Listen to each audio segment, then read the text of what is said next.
ಕಾಲ ಕೆಟ್ಟೋಗ್ಬಿಟ್ಟು ಬಿಸಿಲಲ್ಲೇ ಮಳೆ ಬರ್ತೈತೆ.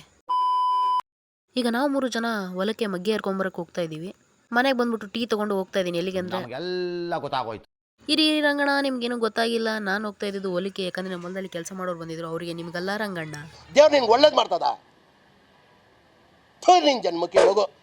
ಟೀ ಎಲ್ಲ ಕುಡಿದ್ಬಿಟ್ಟು ಮೆಣಸಿನ ಸಸಿನ ಅವರು ಮತ್ತೆ ಹಚ್ತಾ ಇದ್ರು. ನಾನು ಅವ್ರಿಗೆ ನೀರು ಬಿಡ್ತಾ ಇದ್ದೆ, ಸಾಲಕ್ಕೆ ಹಿಡ್ದು.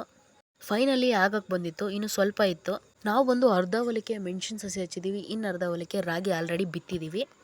ಫೈನಲಿ ಹೊಲ ಮುಗೀತು. ಸೊ ನಾನು ಇವ್ರನ್ನ ಗುಜನೂರಿಗೆ ಬಿಟ್ಟು ಬರೋಕ್ಕೆ ಹೋಗ್ತಾ ಇದ್ದೀನಿ. ಅವ್ರನ್ನ ಊರಿಗೆ ಸೇಫಾಗಿ ಬಿಟ್ಬಿಟ್ಟು, ಈ ಊರಲ್ಲಿ ಫೇಮಸ್ ಆಗಿರೋ ಕೆರೆ ಮೀನಿನ ಆಕಾರದಲ್ಲಿದೆ. ಯಾಕಂದರೆ ಅದರ ಹೆಸರೇ ಅಮೃತ ಸರೋವರ. ಇದು ನ್ಯಾಷನಲ್ ಲೆವೆಲೆಲ್ಲ ಸದ್ದು ಮಾಡಿದೆ. ಅದೇನಾಗಿದ್ರು ನನಗಿಷ್ಟ ಇರೋ ಜಾಗ ಈ ಸೇತುವೆನಪ್ಪ. ನನ್ನ ಮನೆಗೆ ಬಂದಾಗ ಈ ಥರ ಕಾಮನ ಮಿಲ್ಬಿಡಿತ್ತು, ಅದು 2 ಅಷ್ಟೇ.